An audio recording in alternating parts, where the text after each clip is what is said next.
হালেই আমি লি ক্রোনিনস দ্য মামি নামের একটি ফিল্ম দেখেছি, আর এই ফিল্মটি ডিরেক্ট করেছেন লি ক্রোনিন। যেহেতু এই ফিল্মটি একেবারেই নতুন, তাই এর রেটিংস এখনও অনেকটা ওঠানামা করছে, কিন্তু আমি নিশ্চয়ই বলতে পারি এটা 2026 সালের অন্যতম সেরা এবং সবচেয়ে ভয়ঙ্কর হরর মুভিগুলোর একটি হতে যাচ্ছে। তাই আজকের ভিডিওতে ফিল্মের গল্প শুরু হয় মিশরের অ্যাসওয়ান নামের একটি শহর থেকে, যেখানে আমরা একটি পরিবারকে গাড়িতে আনন্দ করতে দেখি। এই পরিবারে মা বাবা ছাড়াও 2 ছেলে এবং একটি মেয়ে ছিল। বন্ধুরা, এখানে বাবা আর বাচ্চারা বেশ মজা করছিল, কিন্তু মা ছিলেন একদম সিরিয়াস। বেশিরভাগ জায়গাটা মনে হচ্ছিল চাপা পড়ে থাকা কোনো পিরামিডের ওপর বানানো, অথবা হয়তো এটা পিরামিডের একটি ছোট ভার্সন। যাই হোক, তারা এর ভেতরে ঢোকে, যেখানে একটি কালো ব্যাসাল্টের সার্কোফেগাস থাকে। এখন যারা জানেন না তাদের বলি, ব্যাসাল্ট সার্কোফেগাস হল এক ধরনের পাথরের কফিন, যা কালো ব্যাসাল্ট পাথর দিয়ে তৈরি। ব্যাসাল্ট একটি খুব শক্ত ও টেকসই আগ্নেয় শিলা। প্রাচীন মিশরীয়রা মৃতদেহ সংরক্ষণ করার জন্য এই ধরনের সার্কোফেগাস ব্যবহার করত, যাতে শরীর নিরাপদ থাকে এবং সময়ের সাথে নষ্ট না হয়। এরপর তারা চেইন আর পুলি ব্যবহার করে এই সার্কোফেগাস খুলে ফেলে। ভেতরে একটি মমি করা দেহ ছিল। এরপর দৃশ্যটি মিশরের কায়রো শহরে চলে যায়, যেখানে আমরা আরেকটি সুখী পরিবার দেখি। এই পরিবারের স্বামীর নাম চার্লি ক্যানন, যিনি একজন টিভি ইনভেস্টিগেটর। স্ত্রীর নাম লারিসা, যিনি তখন গর্ভবতী ছিলেন। একদিন তাদের মেয়ে কেটি বাড়ির গার্ডেনে খেলতে যায়, কিন্তু বন্ধুরা, গার্ডেনের ফেন্সের কাছে একটি অজানা মহিলা কেটির সাথে কথা বলতে শুরু করে। আমরা বুঝতে পারি এই মহিলা সেই একই যাকে আমরা মুভির শুরুতে তার পরিবার সহ দেখেছিলাম। সে নিজেকে একজন জাদুকর বলে পরিচয় দেয়। এর মধ্যে আমরা জানি লাইলা কেটির ভালো বন্ধু, এবং এই জাদুকর আসলে লাইলার মা। একসময় সে বলে আজ সে কেটির জন্য একটি বিশেষ ফল এনেছে, যা চকলেটের থেকেও বেশি মিষ্টি। এরপর সে কেটিকে সেটা দেয়। কিছুক্ষণ পর এরপর দেখানো হয় যে 2 জন আর্কিওলজিস্ট এই সার্কোফেগাসটি তাদের ল্যাবে নিয়ে গিয়ে খুলে সার্কোফেগাসের ভেতরে একটি বাচ্চার মমি ছিল। আর তারা যখন মমির কিছু স্তর খুঁড়তে শুরু করে, তখন হঠাৎই সেই মমিটি জীবিত হয়ে ওঠে। হ্যাঁ, সবচেয়ে চমকপ্রদ বিষয় ছিল বন্ধুরা, এই বাচ্চাটি আর কেউ নয়, বরং কেটি, যে 8 বছর আগে নিখোঁজ হয়েছিল। এতে চার্লি সঙ্গে সঙ্গে আমেরিকান এম্বাসি থেকে ফোন পায় যে তাদের মেয়ে 8 বছর পর পাওয়া গেছে, যদিও তার অবস্থা খুবই নাজুক। কেটি ক্যাটাটনিক অবস্থায় ছিল, কিন্তু তবুও সে নিজেকে আঘাত করত, তাই তাকে বেশিরভাগ সময় সেডেটিভে রাখা হতো। এজন্য চার্লি আর লারিসাকে নিজেদের আবেগ নিয়ন্ত্রণ করে মেয়ের সাথে দেখা করতে হয়। অবশেষে তারা তাদের মেয়ে কেটির সাথে দেখা করতে পারে, আর সত্যি কেটির অবস্থা খুব খারাপ ছিল। এই কেসে ডিটেকটিভ ডালিয়া কাজ করছিলেন, এবং এবার তিনি চার্লিকে প্রতিশ্রুতি দেন যে তিনি অবশ্যই খুঁজে বের করবেন এই 8 বছরে কেটির সাথে আসলে কি ঘটেছিল।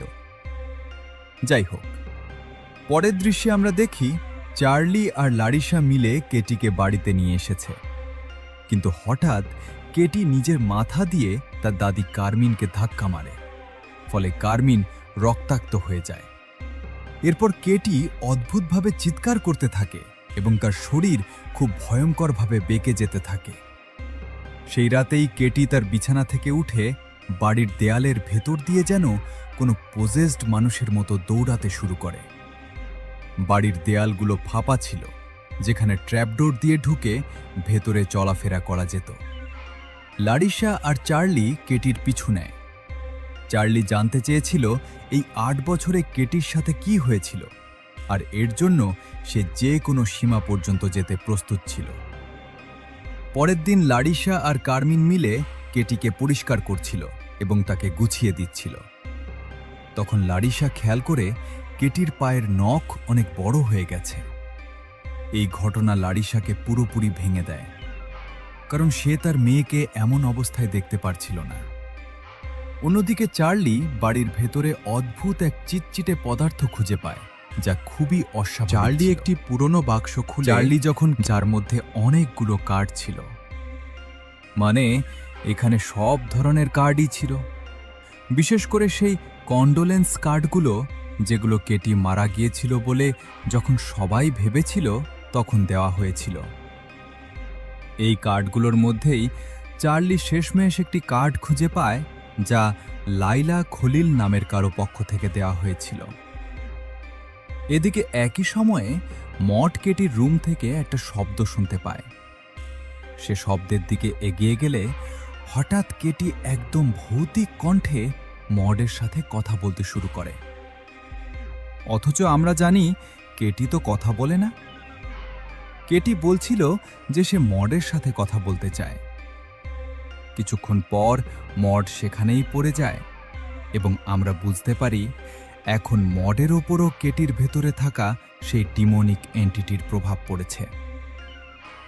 অন্যদিকে চার্লি যে লাইলার চিঠিটা পেয়েছিল তার ছবি তুলে ডালিয়াকে পাঠায়, আর ডালিয়া তদন্ত করতে গিয়ে একটি নেকটারিন ফলের বাগান খুঁজে পায়, যা বেশ অদ্ভুত ছিল। আসলে বন্ধুরা, যে প্লেন ক্র্যাশ হয়েছিল এবং যেখান থেকে সার্কোফেগাসটা পাওয়া গিয়েছিল সেই জায়গাতেও নেকটারিন ফল দেখা গিয়েছিল। এখান থেকে ডালিয়া ধারণা করে যে এই নেকটারিন ফল উৎপাদনের এলাকার মধ্যেই অপরাধীর সূত্র লুকিয়ে আছে। এদিকে চার্লি যে ইনস্ক্রিপশনগুলো পেয়েছিল সেগুলো আসলে কোনো বড়সড় সেরিমোনিয়াল বাইন্ডিং রিচুয়ালের একটি ছোট অংশ ছিল। চার্লি যে ইনস্ক্রিপশনগুলো প্রফেসরকে দিয়েছিল সেগুলোর মধ্যে একটি শব্দ বারবার আসছিল, নাসমেরিয়ান। চার্লি জানতে চায় এই নাসমেরিয়ান কি। তখন প্রফেসর বলেন এটা এক ধরনের ডিমোনিক সত্তা, যা একসময় পুরো একটা কমিউনিটিকে ধ্বংস করে দিয়েছিল। কিন্তু খ্রিস্টপূর্ব 2000 সালের দিকে এই নাসমেরিয়ানের ঘটনা প্রায় শেষ হয়ে যায় এবং তারপর এ সম্পর্কিত কোনো গল্প বা ঘটনা আর শোনা যায়নি। শুধু একটা গুজব রয়ে যায় যে এক প্রাচীন রিচুয়ালের মাধ্যমে নাসমেরিয়ানকে বন্দী করে রাখা হয়েছে, যার কারণে সে এখন বাউন্ড অবস্থায় আছে।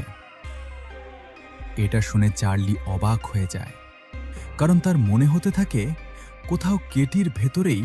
এরপর আমি আপনাদের এই রিচুয়াল সম্পর্কে পুরো ডিটেইলে বলতে যাচ্ছি, তাই ভিডিওটা অবশ্যই শেষ পর্যন্ত দেখবেন। এখান থেকে দৃশ্যটা মডের দিকে ফোকাস করে, যেখানে সে পুরোপুরি বদলে গিয়েছিল। মানে সে নিজের টিচারকেই বাজে কথা বলছিল, যার কারণে চার্লি মডকে নিয়ে চিন্তিত হয়ে পড়ে। এমনকি বাড়িতেও মড নিজের ভাইয়ের দিকে অশ্লীল ইশারা করছিল। এদিকে একই সময়ে কার্মিন কেটির রুমে গিয়ে তার জন্য প্রার্থনা করতে থাকে, কিন্তু হঠাৎ কেটি ডিমোনিক ভঙ্গিতে কথা বলতে বলতে কার্মিনের ওপর আক্রমণ করে। তারপর সে কার্মিনকে বাতাসে তুলে ফেলে, যার ফলে কার্মিন শ্বাসরুদ্ধ হতে থাকে। এরপর কেটি তাকে অতিপ্রাকৃত শক্তিতে এমনভাবে ধাক্কা দেয় যে কার্মিন জানালা ভেঙে নিচে পড়ে যায়। ঠিক সেই সময় চার্লি তার মেয়ে মড এবং ছেলে সেবাস্টিয়ানের সাথে কার্মিনের কাছে পৌঁছায়, কিন্তু ততক্ষণে কার্মিন মারা যায়। এতে সবচেয়ে বেশি ধাক্কা খায় লারিসা। পরের দৃশ্যে আমরা কার্মিনের ওয়েক শেষকৃত্যের অনুষ্ঠান দেখি, আর এখানে কিছু অদ্ভুত ঘটনা ঘটে। প্রথমে মড নিজের সব দাঁত তুলে ফেলে, তারপর কার্মিনের মৃতদেহ থেকে তার ডেঞ্চার কৃত্রিম দাঁত খুলে নিজে পড়ে নেয়। অন্যদিকে কেটি তার ভাই সেবাস্টিয়ানকেও উল্টাপাল্টা আচরণ করতে বাধ্য করছিল। লারিসা এবং চার্লি এই ঘটনাগুলো দেখে খুবই আতঙ্কিত হয়ে পড়ে।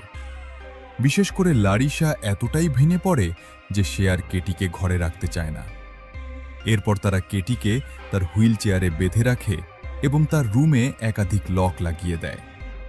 তবুও কেটি অদ্ভুত শব্দ করতে থাকে এবং তার হুইল চেয়ারটাকে বাতাসে একটু তুলে আবার মাটিতে আছড়ে ফেলে। এই সময় ডালিয়া তাদের বাড়িতে আসে এবং সে কেটির সেই ক্যাসেটটি সাথে নিয়ে আসে। ডালিয়া এই ক্যাসেটটি চার্লি ও লারিসাকে দেখাতে চায়। তারপর আমরা ক্যাসেটটি দেখতে শুরু করি, যেখানে সেই ম্যাজিশিয়ান বলছিল যে তাদের পরিবারের একটি প্রাচীন গোপন রহস্য আছে। তারা নাসমেরানিয়ান নামের এক ডিমনকে বেঁধে রাখে। এই ডিমনকে নিয়ন্ত্রণ করার জন্য তারা রিচুয়াল মমিফিকেশন ব্যবহার করে, যেখানে বিশেষ স্ক্রিপচার লেখা কাপড়ে শরীরকে এরপর চার্লি কেটির শরীরে থাকা বাকি সব স্ক্রিপচার সরাতে শুরু করে। এর ফলে কেটির ভেতরের নাসমেরানিয়ান অনেক বেশি শক্তিশালী হয়ে ওঠে এবং পুরোপুরি মুক্ত হয়ে যায়। তো হ্যাঁ, শেষ পর্যন্ত কেটি এবং তার ভেতরের ডিমন নাসমেরানিয়ান সম্পূর্ণভাবে মুক্ত হয়ে যায়। কেটি চিৎকার করতে থাকে আর তার চারপাশে যেন ঝড়ের মতো পরিবেশ তৈরি হয়। এতেই শেষ নয়, সেবাস্টিয়ান আর মডও তখন ডিমনের প্রভাবে ছিল। এমনকি মৃত দাদি কার্মিনও পজেসড অবস্থায় আবার জীবিত হয়ে ঘরের ভেতরে ফিরে আসে। এই মুহূর্তে চারদিকে বিশৃঙ্খলা শুরু হয়ে যায়। ল্যারিসাও লুকিয়ে নিজের ছেলের ওপর আক্রমণ করে যেন সে বাঁচতে পারে। অন্যদিকে কেটির ভেতরে নাসমেরানিয়ান চার্লিকে বলছিল, এখন তোমার মেয়েকে কেউ বাঁচাতে পারবে না, এখন আমি তার বাবা। কিন্তু ঠিক তখনই চার্লি কেটিকে শক্ত করে ধরে ফেলে এবং ডালিয়াকে কিছু করতে বলে। ডালিয়ার গলায় আঘাত লাগার কারণে সে কথা বলতে পারছিল না, কিন্তু সে আঙুল দিয়ে গলার ছিদ্র চেপে ধরে মন্ত্র উচ্চারণ শুরু করে। এই চ্যান্টিংয়ের মাধ্যমে হোস্ট ট্রান্সফার রিচুয়াল শুরু হয় এবং শেষমেশ নাসমেরানিয়ান কেটির শরীর থেকে বের হয়ে যে চার্লির শরীরে ঢুকে যায়। এরপর আমরা পরিষ্কারভাবে দেখি নাসমেরানিয়ান কেটির শরীর থেকে বের হয়ে যাওয়ার পর কেটি আবার স্বাভাবিক আচরণ করছে এবং তার মাকে ডাকছে। দৃশ্য কাট হওয়ার আগে আমরা দেখি কেটি এবং চার্লি মাটিতে পড়ে আছে। দুজন একে অপরের হাত ধরে আছে। পাশাপাশি মড এবং সেবাস্টিয়ানও তখন স্বাভাবিক হয়ে গেছে। পরের দৃশ্যে দেখা যায় চার্লি একটি কফিনের মতো কাঠামোর ভেতরে বন্দী, মানে তাকে বেঁধে রাখা হয়েছে। আর কেটি সুস্থ হয়ে উঠেছে। সে মর্স কোডে আই লাভ ইউ ট্যাপ করে।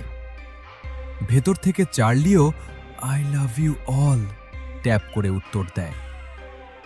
সময় গড়ানোর সাথে সাথে কেটি বড় হয়ে ওঠে এবং একসময় নিজেই ম্যাজিশিয়ান হয়ে যায়।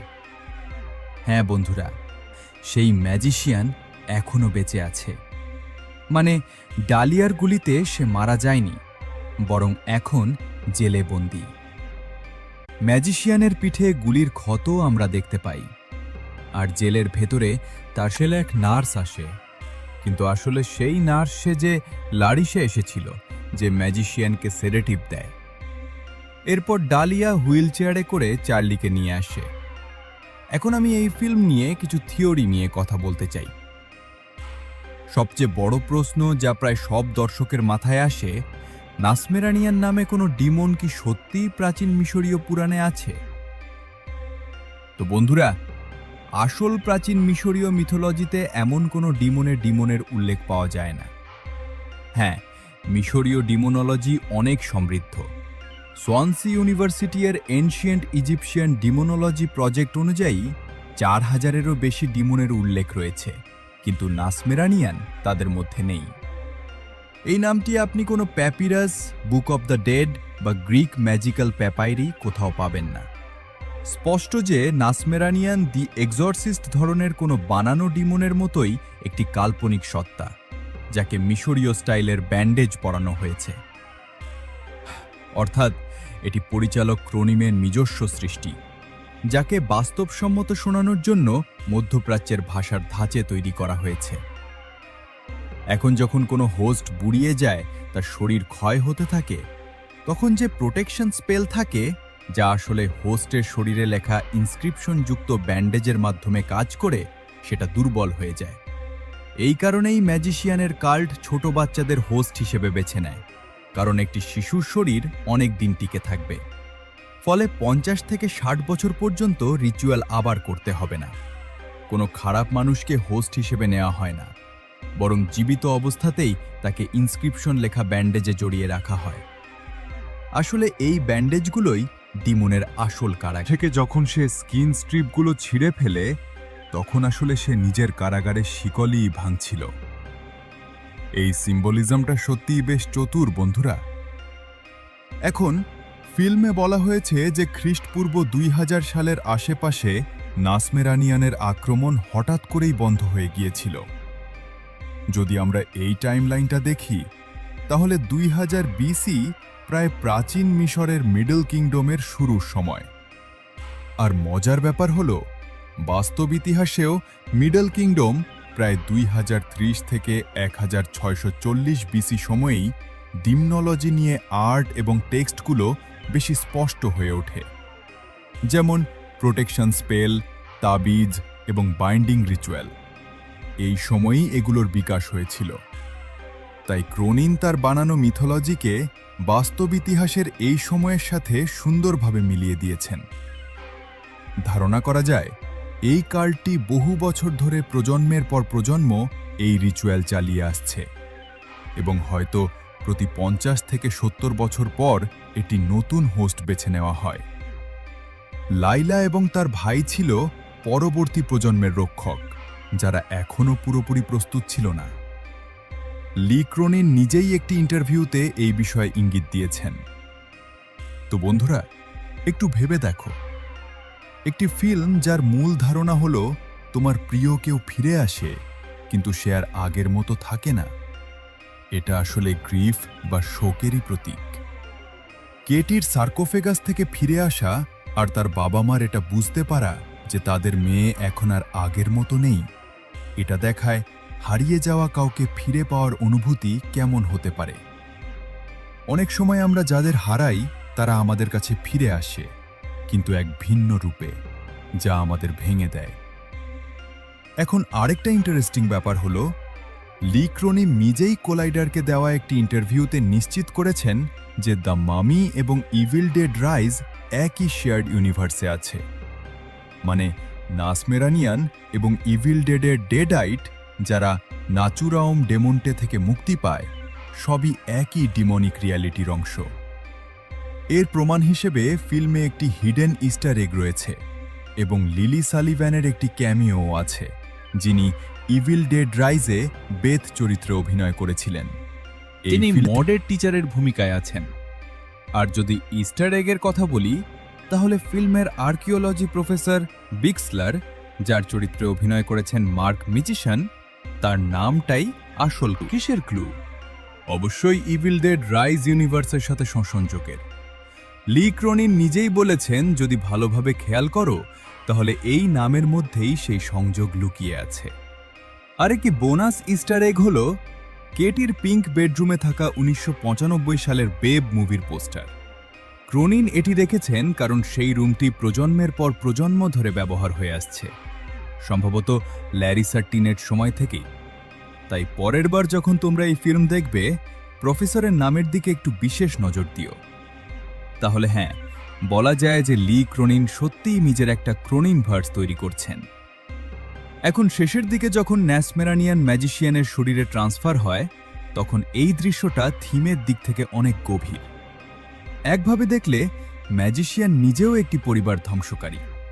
সে কেটিকে তার মায়ের থেকে আলাদা করেছে, নিজের মেয়ে লাইলাকে কষ্ট দিয়েছে, এমনকি তার ছেলেও প্লেন দুর্ঘটনায় মারা গেছে। তাই নাসমেরানিয়ানের তার শরীরে প্রবেশ করা আসলে এমন এক জায়গায় ফিরে যাওয়া যেখানে সেই ডিমনটির থাকা যথাযথ। কারণ যে মানুষ নিজের পরিবারেরই শত্রু, তার ভেতরেই এমন এক অন্ধকার শক্তির থাকা সবচেয়ে মানানসই। শেষে বলা যায়, এই ফিল্মটি হররের এক ধরনের গ্রেটেস্ট হিটস কালেকশন, যেখানে ক্রোনিন ইভিল ডেডের নির্মমতা মিশিয়ে দিয়েছেন। এই ভিডিওটা ভালো লাগলে লাইক ও শেয়ার করো, আর চ্যানেলটি সাবস্ক্রাইব করতে ভুলো না, কারণ আমরা নিয়মিত এমন ভিডিও নিয়ে আসি। ধন্যবাদ।